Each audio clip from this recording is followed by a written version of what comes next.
ये शॉर्टकट नहीं भाटी जी। मैंने कहा शलभ मणि त्रिपाठी को बाबा के विधायक है, जवाब देना पड़ेगा कि कैसे हो गया ये आरोप है। कल भी मैंने देखा, कल राकेश त्रिपाठी जी थे, वो कह रहे सपा। मैंने कहा अगर इनका आरोप है भी कि आपकी पार्टी ने कराया तो होने कैसे दिया, होने कैसे दिया। और मैं आपसे शुरू कर रहा हूं भाटी जी, आप मुझे बताइए, एक तो आपकी सेहत अब अच्छी है, I am very happy, you are back, इसलिए शांति से बात कर रहे हैं, लेकिन सेंसिटिव इशू है। भाटी जी प्लीज बताइए, प्लीज बताइए, कोर्ट में डिसएग्रीमेंट होता है, कोर्ट के किसी जजमेंट से आप डिसएग्री करते हैं, किसी डिसीजन से डिसएग्री करते हैं, सर्वे होना है नहीं होना वो एक अलग बहस है। आप मुझे बताइए, आप क्या सड़कों पे उतरेंगे, आप क्या एसपी की बंदूक छीनेंगे, आप क्या कट्टे चलाएंगे, आप क्या पत्थरबाजी करेंगे, आप क्या लाठीबाजी करेंगे, या किसी सीनियर कोर्ट में जाएंगे, किसी बड़े कोर्ट में जाएंगे। भाटी जी, समाजवादी पार्टी शलभ जी। सबसे पहले तो मैं ये कहूँगा कि संभल की जो हिंसा हुई है, जो बवाल हुआ है, बहुत ही दुखद है और चिंताजनक है। पुलिस वालों को चोट लगी है, वो भी दुखदाई है, और हमारे 5 साथी की मौत हुई है, वो भी दुखदाई है, कई लोग घायल हैं। अब सवाल आता है कि इस पे ये कहना तो बहुत ही हास्यास्पद है कि इसमें कोई समाजवादी पार्टी का रोल हो सकता है।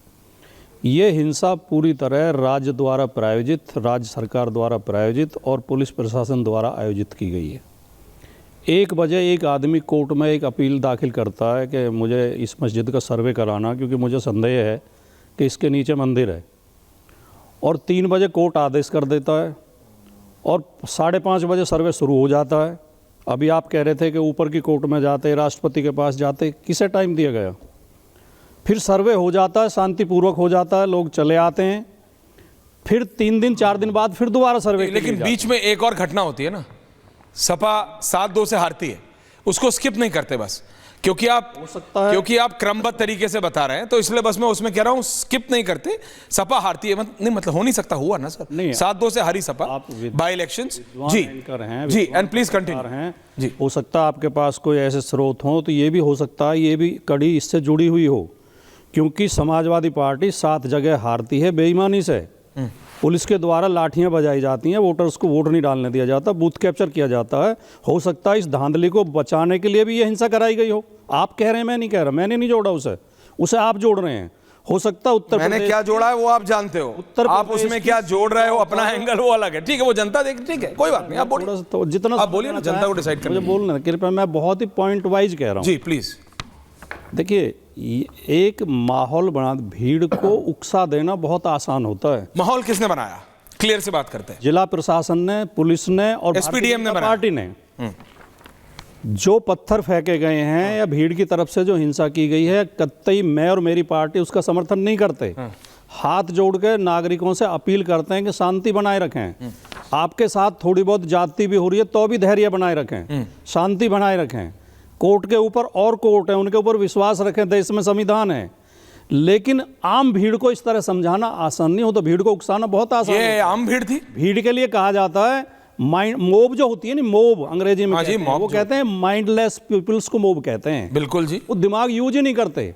जिस तरीके से सर्वे के लिए वहां भेड़ चाल होती है, जो इसको लेके, जो आगे लेके चल रहा है, जो आगे दिखा रहा है, उसका फॉलो करते हैं। ऐश्वर्य जी, हाँ जी, जिस तरीके से अंधाधुंध तरीके से आदेश किए गए, बहुत जल्दी सर्वे कराया गया, और फिर सर्वे के बाद दूसरा सर्वे, और फिर उस सर्वेयर के साथ भीड़ गई, नारे लगाते हुए, मुंह लपेटे हुए, और जिस तरह का वो माहौल बनाया गया, तो वो अफवाहें उड़ गई कि ये मस्जिद को खोदने आए हैं, और उस अफवाह की वजह से वहाँ हालात बिगड़े। लेकिन उसमें भी पुलिस ने धैर्य से काम नहीं लिया।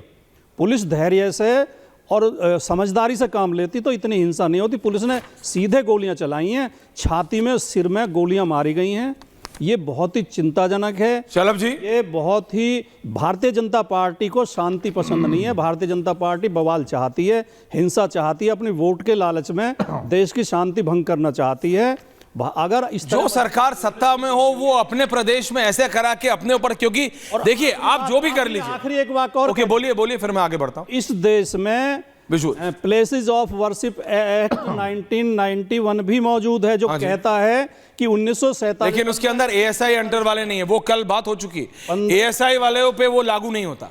15 अगस्त 1947 के बाद किसी धर्म स्थल का, लेकिन एएसआई वाले, भाटी जी आप तो पढ़े लिखे व्यक्ति हैं, वो एएसआई वालों पे लागू नहीं होता।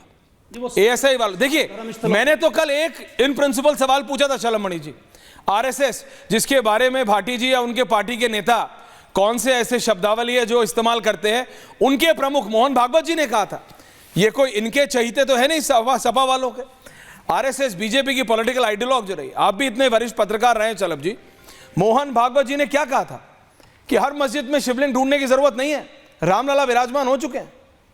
शलभ जी। राजकुमार भाटी जी अस्वस्थ होने के बाद आज पहली बार मुझसे डिबेट पे मिले हैं। मैं ईश्वर से प्रार्थना करता हूं कि सदैव स्वस्थ रहें और देश के लिए काम करते रहें, अपनी विचारधारा के लिए काम करते रहें, मेरी शुभकामनाएं हैं। लेकिन मैंने सुना भाटी साहब को कह रहे थे कि अफवाह उड़ाई गई, वहाँ पर बहुत तरह की बातें फैलाई गई ऐश्वर्य भाई, तो अफवाह कैसे उड़ती है? राजकुमार भाटी जैसा व्यक्ति जो बहुत एक लेखक भी हैं, पत्रकार भी हैं, समझदार भी हैं, वो एक राष्ट्रीय टीवी चैनल पर बैठ के कहते हैं कि पुलिस ने गोली मारी, और तब कहते हैं जब पोस्टमार्टम रिपोर्ट आ चुकी है, कमिश्नर का बयान आ चुका है, पुलिस का बयान आ चुका है, सीसीटीवी के फुटेज आ चुके हैं। ऐश्वर्य भाई अभी आप देखिएगा ऑन एयर चल रहा है, सीसीटीवी के फुटेज में किस प्रकार से जो दंगाई है, जो उपद्रवी हैं, वो तमंचे चला रहे हैं। देखिए सीसीटीवी आपको मिल गया होगा कि किस प्रकार से तमंचे दाग चला रहे हैं, जो उपद्रवी हैं सीसीटीवी तोड़ रहे हैं। वो कोई गुमराह और कोई अबोध नहीं थे, प्लान्ड थे। मुंह पे कपड़े बांध के कौन आता है, आप जरा मुझे बता दीजिए, कौन सा जो अबोध होता है मुंह पे कपड़े बांध के आता है? कौन सा अबोध जो है हाथों में तमंचे लेके, हथियार लेके, एसिड की बोतल लेके, पत्थर लेकर आता है? कौन सा अबोध सीधे सीईओ को गोली मारता है? कौन सा अबोध सीसीटीवी काफ़ी ऊंचाई पे लगा है और चढ़ के उसको तोड़ने का प्रयास करता है? मेरा निवेदन है राजकुमार भाटी साहब कि इस प्रकार की आपसे अपेक्षा नहीं है कि आप बैठ कर टीवी चैनल पे अफवाह फैलाएं। हालांकि रामगोपाल यादव जी आपकी पार्टी के बड़े नेता हैं, आप लोग उनको प्रोफेसर साहब कहते हैं, पढ़े लिखे कहे जाते हैं। प्रोफेसर साहब का बयान मैं सुन रहा था, बोले क्यों नहीं पत्थर चलेगा, बिल्कुल पत्थर चलेगा। तो इसलिए हम कह रहे हैं कि इसमें किसकी साजिश है, किसका नाम है, कौन लोग इसमें शामिल हैं, वो हमें बताने की आवश्यकता नहीं है। बच्चा बच्चा जानता है संभल का, और इसीलिए एफआईआर जो रजिस्टर हुई है वो समाजवादी पार्टी के सांसद पर दर्ज हुई है, समाजवादी पार्टी के विधायक के बेटे पर दर्ज हुई है। उनका ट्विटर दे उठाकर देखिए, उन्होंने एक्स पर क्या लिखा। सांसद का बयान ऐसा बयान होना चाहिए क्या, भड़काने वाला बयान? विधायक के बेटे का ऐसा बयान होना चाहिए कि जिससे आग लगे, हिंसा फैले? और तो और जो आप कहते हैं कि अचानक सर्वे करा दिया, अरे हमें हैरानी होती है। आप कहते हैं समय नहीं दिया, आप तो कहते हैं हम संविधान बचाने की दुहाई देते हैं, संविधान बचाएंगे, संविधान बचाएंगे। बाबा साहब भीमराव अंबेडकर जी के संविधान के नीचे बैठी एक कोर्ट एक फैसला देती है, उस कोर्ट के फैसले के आधार पर जाके सर्वे होता है, और आप उस सर्वे को मानने को तैयार नहीं, कोर्ट के फैसले को मानने को तैयार नहीं, और कहते हैं संविधान बचाएंगे। तो मैं बहुत विनम्रतापूर्वक आपसे कहना चाहता हूं कि आपकी सरकार में होता रहा होगा भाटी साहब कि जब आप दुहाई देते थे कि लॉ एंड ऑर्डर खराब हो जाएगा इसलिए हम सर्वे नहीं होने देंगे। ये माननीय मोदी जी की सरकार है, गृह मंत्री अमित शाह जी हैं, माननीय योगी जी की सरकार है। ये देश संविधान से चलेगा, कुरान से नहीं चलेगा। और आप कहते हैं समय नहीं दिया। रात के 12 बजे आपकी पार्टी गई थी अफजल गुरु की फांसी रुकवाने, समय था क्या? रात के 12 बजे जाके आप लेट गए थे कोर्ट के आगे कि साहब दरवाज़ा खोलो, बहुत बड़े महापुरुष अफजल गुरु को फांसी होने जा रही है, उनको फांसी से बचाना बहुत ज़रूरी है। तो रात के 12 बजे जाके कोर्ट का दरवाज़ा खटखटा सकते हैं और दलील देते हैं कि समय नहीं मिला। नहीं, ये सबको पता है कि ये दंगाई लोग हैं, ये कट्टरपंथी लोग हैं, और ये भूल जाते हैं कि देश में मोदी जी की और उत्तर प्रदेश में योगी जी की सरकार है। और ये जो मौतें हुई हैं उनके आपसी क्लैश में हुई है, आपसी गोली में चली है। पुलिस को तो प्रशंसा करनी चाहिए, संभल के जो पुलिस के अधिकारी हैं, प्रशासन के अधिकारी हैं। ये जो एंगल आया, ये जो एंगल आया है, ये जो एंगल आया है, ये एंगल क्या है? नहीं चलो जी, मैंने आपको मौका दिया सपा को, क्या ना